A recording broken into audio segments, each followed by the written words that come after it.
सरकार जब प्रदेश में सरकार नहीं बनी थी तब ये भारतीय जनता पार्टी के लोग बड़े बड़े दावे करते थे कि कांग्रेस सरकार के अंदर में कांग्रेस सरकार के लोगों के द्वारा भ्रष्टाचार किया जा रहा है। लेकिन 7 महीनों सरकार बनने के बाद पूरे प्रदेश में विधानसभा में 2 दर्जन से ज्यादा जांच समितियां बन चुकी है, लेकिन एक भी जांच समिति का रिपोर्ट आज तक पूरे प्रदेश के अंदर में विधानसभा के पटल पर नहीं रखा गया। वैसे ही बीजापुर के अंदर भी बड़े बड़े लेकिन मैं इस प्रेस कॉन्फ्रेंस के माध्यम से भारतीय जनता पार्टी के नेताओं को सरकार में बैठे लोगों देता हूँ कि अगर बीजापुर जिले के अंदर में कहीं गलत हुआ है, कि भ्रष्टाचार हुआ है, उसमें किसी पार्टी विशेष का नाम नहीं लेते हुए सभी जो भी रहे, कांग्रेस पार्टी से रहे, भाजपा से रहे, निष्पक्ष और दुर्भावना से घर्षित ना होकर उस पर कार्रवाई होना चाहिए। ये मांग में सरकार से और प्रशासन से करता हूँ।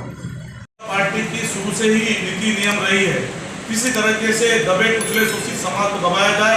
और खासकर एसटी, एससी, ओबीसी वर्गों को दबाने का काम भारतीय जनता पार्टी अपनी नीति नियम में करते ही है और इनसे इन समाजों को कभी भी न्याय की उम्मीद और अपेक्षा नहीं करना चाहिए। बीजापुर जिले में पिछले 16-17 दिनों से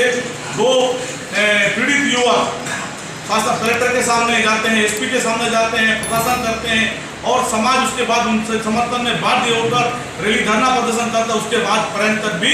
उन्हें न्याय नहीं मिलता। इससे बड़ा उदाहरण और क्या हो सकता है कि इन समाजों के प्रति भारतीय जनता पार्टी की सरकार, सुशासन की सरकार, डबल इंजन की सरकार क्या सोच रखती है, ये सबके सामने ये बात स्पष्ट तौर पर सामने आ चुकी है। और हमारा बड़ा आरोप है कि भारतीय जनता पार्टी के राज्य में कभी भी गरीबों को, शोषित समाजों को, आदिवासी समाजों को, जनजाति समाजों को न्याय नहीं मिलेगा। ये हमारा स्पष्ट आरोप है और कांग्रेस का स्टैंड स्पष्ट है। हमेशा से ही हम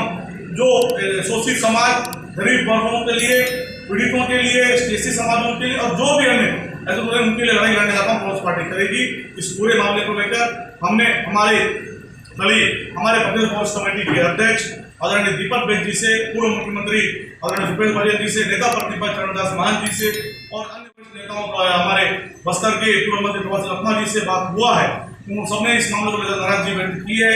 और बड़े आंदोलन करने की दिशा में हम आगे बढ़ रहे हैं। अगर पीड़ितों को न्याय नहीं मिलता है तो बहुत जल्द बड़ा आंदोलन बीजापुर और पूरे प्रदेश के और बस्तर के अंदर में होगा। देखिए, मुझे मीडिया के माध्यम से ही मालूम चल रहा है कि वो 56 करोड़ की है या 12 करोड़ की है। सड़क निर्माण हुआ है, ये सही है, बहुत ही संवेदनशील क्षेत्र माना जाता था जहाँ सड़क नहीं था, लेकिन पिछले 5 सालों में हमारी सरकार ने बहुत ही कोशिश कर प्रशासनिक अधिकारियों के साथ उस क्षेत्र में सड़क का निर्माण किया है। और दूसरी बात, ये जहाँ तक मुझे मेरी जानकारी है कि वो सड़क LWE स्कीम के तहत होता है, जो सेंट्रल का स्कीम माना जाता है और सेंट्रल सरकार के अधीन ये फंड जारी किया जाता है, उनके तहत सड़क बनता है। और जब वहाँ पर कहीं किसी भी सड़क में भ्रष्टाचार हुआ है या ज़्यादा राशि दिया गया है तो शासन प्रशासन को इसमें कार्रवाई करना चाहिए। सरकार भाजपा की है। आपने बिल्कुल सही सवाल किया। बीजापुर जिला की अलग ही पहचान पूरे बस्तर और प्रदेश के अंदर में थी। एक शांतिप्रिय क्षेत्र के रूप में बीजापुर जिला जाना जाता था और जाना जा रहा है, लेकिन पिछले कुछ दिनों से कुछ विशेष तथाकथित लोगों के द्वारा एक ऐसा जिले के अंदर में माहौल बनाने का काम किया जा रहा है, सामाजिक समरसता को कर्मचारियों में डर पैदा करने का काम किया जा रहा है और पूरे जिले में डर और भय पैदा करने का काम कुछ लोगों के द्वारा जो जिले में किया जा रहा है। आज जिले में स्थिति ये है कि उन लोगों के डर और भय की वजह से जिले में प्रशासनिक अमला, चाहे वो अधिकारी हो चाहे वो कर्मचारी हो, काम करने में इच्छुक नहीं है, तो काम करने से डर रहे हैं। तो ऐसा माहौल पिछले कुछ दिनों से भाजपा सरकार बनने के बाद में ये जिले के अंदर में ये माहौल निर्मित हुई है। तो मैं आपके इस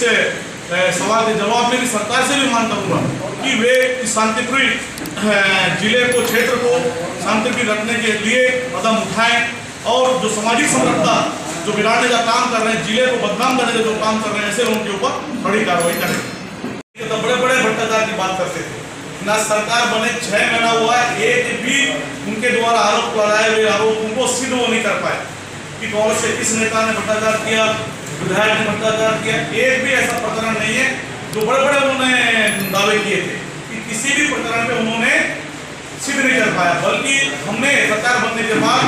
इसी जगह प्रेस कॉन्फ्रेंस करके भाजपा के नेता जैसे के ऊपर प्रेस कॉन्फ्रेंस किया बताया था कि वो लगातार वो जो निर्माणाधीन रट्टे निर्माण भ्रष्टाचार कर रहे हैं और मेरे आवेदन के आधार पर वो जांच रिपोर्ट आ चुका है और हमने जो उस पर आरोप लगाया है वो आरोप सिद्ध हुआ है। प्रशासन ने उसे लिखित में जवाब विधायक के नाते मुझे दिया है। और दूसरी बात, जिस तरीके से आप जिले में भ्रष्टाचार की बात कर रहे हैं, इससे पूर्व जब 15 साल में था सरकार थी भाजपा की, तो बड़े पैमाने में भ्रष्टाचार हुआ है। अब तो 7 महीना ही हुआ है, इन 7 महीनों में भाजपा के नेता खुलेआम भ्रष्टाचार करने का काम जिले में कर रहे हैं। मैं आपके इस माध्यम से प्रशासन से भी मांग करूंगा कि उन जो भी सोशल मीडिया जनप्रतिनिधियों के द्वारा जो मांग उठाए जा रहे हैं उस पर कड़ाई से जांच करें और दोषियों पर कार्रवाई करने का काम प्रशासन करे। के पीड़ित 2 युवक पिछले 17 दिनों से न्याय की मांग कर रहे हैं, उन्हें न्याय प्रशासन के द्वारा, सरकार के द्वारा नहीं मिला है और वो बस्ती सीटर भाजपा के नेता